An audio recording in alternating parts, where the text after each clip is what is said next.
Aanaan Xulloo aanota godina Harargee Lixaa keessaa tokko yoo ta'u, magaalaa guddoo godina Harargee Lixaa Ciroo irraa gara bahaatti kiiloomeetira 45 fagaatee argama. Magaalaan aanichaa Hirna jedhamti. Aanaan ijaaramaa xumursiisuun eebbaaf dhaqqabsee guyyaa kaleessaa eebbisee jira. Piroojeektiileen kunneen gama waajjira bulchiinsaa, waajjira paartii badhaadhinaa, riqicha laga burqaa, warshaa nyaata lukkuu, sheedii furdisa loonii, sheedii loon aannanii, mana murtii aadaa, araddoota aanichaa hunda keessatti ijaarraa ture eebbisee jira. Sirna eebbaa kanarratti keessummoonni aanolee ollaa fi godinaa irraa bakka argamanitti eebbifamee jira.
Oya elele ya shite nambo jezeni potante shani mishantam nadabatu simale kito namangartu oyi ubete mari maratu nasir jadau wanatu irratarare ufayane shaga frangallo nasibime oyi ubete mari maratu nasir jadau wanatu irratarare ufayane shaga frangallo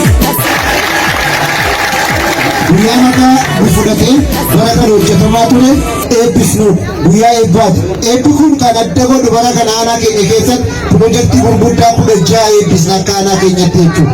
Piroojeektii 16 kana keessaa yoo xiqqaate maallaqa miiliyoona 580 piroojeektii hojjetame tajaajila uummata aanaa Xullootiif kan kennatu guyyaa har'aa kana eebbifama waan ta'eef maallaqa guddaadhaan piroojeektii hojjetametu aanaa keenya irratti hojjetametu eebbifamaa jira. Uummanni aanaa Xulloo qaamoleen asitti argamtan hundi keessanuu baga gammaddan baga keessan baga ittiin isin ga'e jechuudha. Akkuma beekamu akka aanaa keenyaatti iddoo namatti horsiisaa hulaa 24 qabu yoo xiqqaate seektara 7 kan tajaajilu. Akkuma isin beektan waajjirri bulchiinsa aanaa Xulloo waggaa 27 dabarsite aanaa waajjira hin qabne aanaa waajjira Haile Sillaasee keessa galaa turedha. Waajjira illee hin qabu waan ta'eef bara kana immoo kenna tajaajilaa fooyyessina uummata aanaa Xulloo fakkaatu seennee itti gallee baajata mootummaa kana qofaa miti kan eebbisu. Waajjira bulchiinsa aanaa Xulloo ijaarree gaafa eebbisnu gammachuu guddatu isin hundatti dhagahama waan ta'eef baga gammaddan jechuun barbaada jechuudha. Itti aansee marsaa kana kan eebbifamu waajjira paartii badhaadhinaa aanaa Xullooti. Waajjira paartii badhaadhinaa aanaa Xulloo akkuma beektan gaafa duraa mana qabalee keessa gala waajjirri paartiidha. Waggaa 27 waggaa 30 dabarsine waajjira qabalee mana qabalee keessa gala jechuudha. Jalaan ibiddatutti aadaa nama biraattu keessa gala. Waajjira paartii keenya fakkaannetu aanaa kanarra jira. Itti gallee miseensa bal'aa miseensa aanaa Xulloo qaba waan ta'eef baajata mootummaa tokko osoo hin dabne waajjira keessan fakkaatu waajjira isin fakkaatu waajjira paartii keessanii jaalattanii himta waan ta'eef warreen asitti argamtan hundinuu warri keessatti hirmaattan galata guddaa isinii galchuuf hin barbaada jechuudha. Sadaffalatti kun aanaa afur wal qunnamsiisa rakkoo bulchiinsa gaarii guddatu ture.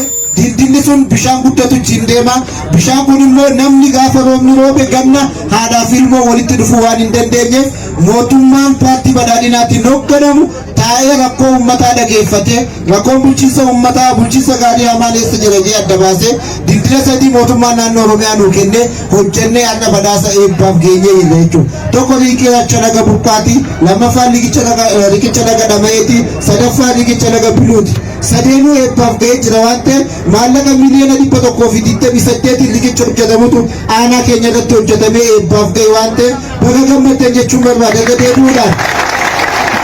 Kana cinatti immoo inisheetiivii mootummaan keenya gabbuusee dargaggoonni magaalaa Dabbasoo, sheekdii horii aannanii magaalaa Dabbasoo, shikuun hundinuu sadarkaa aanaa keenyaatti kan eebbifamuun kudhajjaa muraarratti koreen sagantaa kana miidhagsitanii sadarkaa baadiyyaadhaa hanga asiitti koreen qindeessa aanaa koreen adda addaa kan hundaa'utan qaamoleen nageenyaa keenya eegumsa sagantaa kanaaf godhuuf asii hanga burqaatitti daandii gubbaa qabbana keessa dhaabbatanii milkaa'ina sagantaa kanaatiif tajaajila milkaa'ina sagantaa kanaatiif ganamarraa galgalarraa kaasee halkan qabbana keessa bultan hundinuu maqaa kootiin galata guddaa isiniin galchuun barbaada. Ijaarsa piroojeektii kanaa yeroo ijaarru abbootiin qabeenyaa baay'een deeggarsa nu godhaa turaniiru. Deeggarsa gurguddaa nu kennaniiru. Abbootiin qabeenyaa akka sagantaa kana milkeessuudhaaf nu keessatti sagantaa kana akka milkaa'uuf nu deeggaraa turan abbaa qabeenyaa obbo Seidoones nu keessatti argama waan ta'eef isa saanta kanaa galateeffadhaa galata guddaa naaf kennaa. Abbootiin qabeenyaa adda addaa Maamata Abduu hundi nu keessatti argama. Sagantaa kana milkeessuudhaaf hedduun wajjin laffaa waan ta'eef galata guddaa isaanii galchuun barbaada. Xumura irratti immoo beekamtii guddaa kan kenninuuf abbootii qabeenyaa piroojeektii keenya ijaaraa turan Eebbisaa Mokonnon dhaabbata jaamu himaataa koonistiraakshiniin waajjira bulchiinsa aanaa Torraasitti ijaaree xumuree ji'a 11 keessatti nuuf kenne maqaa kootiin galata guddaa galchuufi barbaanna.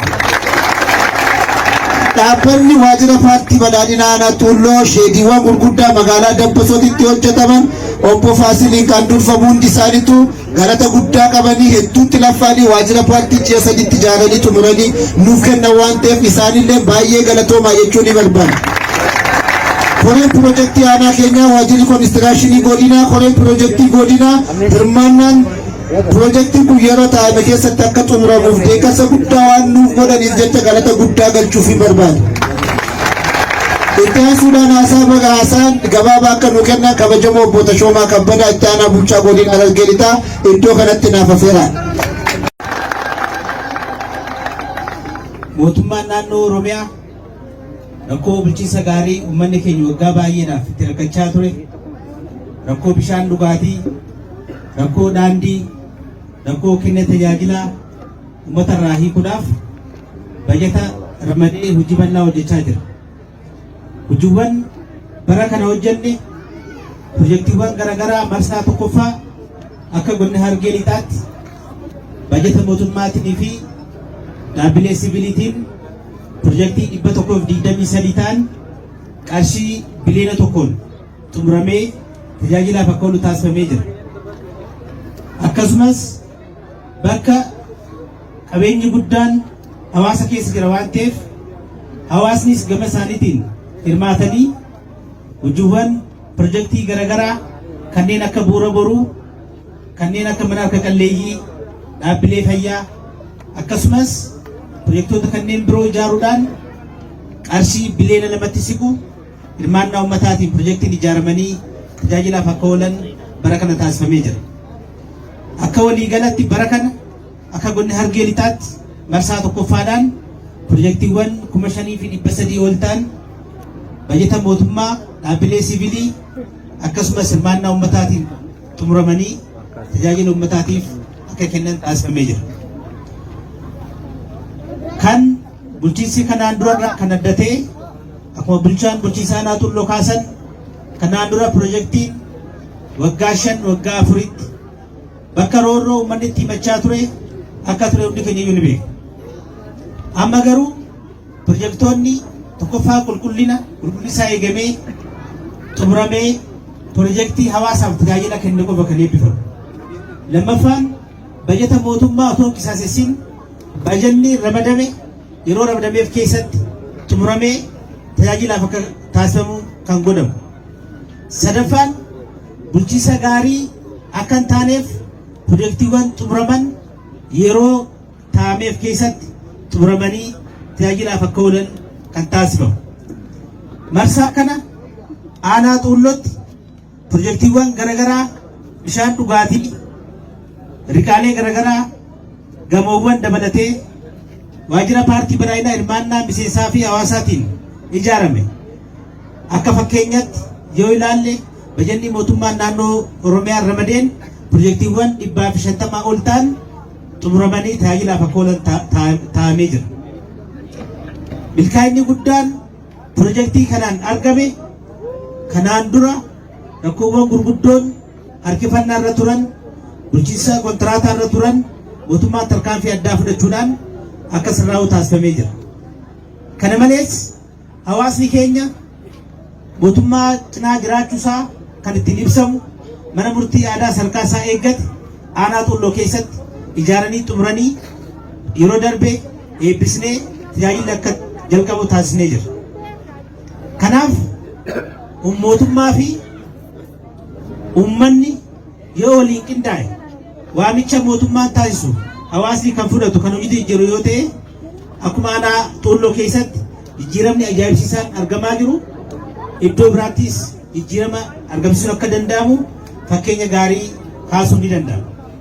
Waajjirri paartii miseensaan ijaarame kan qarshii meeshaalee keessa jiru wajjin qarshii miliyoona 6 ijaarame kun fakkeenya guddaa fi aanaan kun hundaa'ee hanga gama kun ijaaramee tajaajilaaf oolutti aanaan bakka tajaajila kennuu qabu.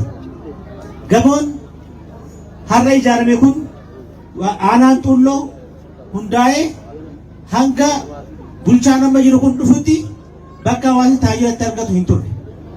Har'a gamoon kana fakkaatu kun magaalota gurguddaa keessa yoo ta'e malee aanaalee irratti hin argamu jechuudha. Kanaaf hawaasni aanaa xuulloo, hoggansi aanaa xuulloo, caasaan araddaa hundi keessanuu maqaa bulchiinsa godina Harargee Lixaatiin galatoomaa ulfaadhaa isin jechuun barbaada. Marsaa tokkoffaan kanaa eebbisnu malee marsaa lammaffaatiinis pirojektoonni 100 qarshii biliyoona 4 siquun xumuramanii yeroo itti aanu tajaajilaaf kan oolan ta'a. Akka waliigalatti godina Harargee Lixaa keessatti pirojektiiwwan adda addaa qarshii biliyoona 10 kan hojjetamaa jiran yeroo ta'u kanneen amma marsaa tokkoo fi marsaa lammaffaan kaasne kun bara kana kan xumuraman yommuu ta'u kanneen hafan immoo bara dhufu kan xumuru ta'a jechuudha. Milkaa'inni kun kan argameef bu'aan guddaan kun kan argameef inni guddaan nageenyi waan jiraateef caasaan araddaa hoggansi aanaa qoreen qindeessituu aanaa xuulloo aanaa nagaa aanaa misoomaa akka taatu taasisanii milkaa'inni hojiin hundi xiyyeeffannoon hundi hojii misoomaa fi hojii pirojektii irratti akka ta'uu fi bu'aan guddaanis akka argamu kan taasifameef bakka hundattuu nageenyi waaraan waan jiruuf. Kanaaf nageenya amma jalqabdan bakka hundattuu hawaasni keenya hirmaannaa guddaa taasistanii qaamolee nageenyaa cinaa hiriiruudhaan qaama keessan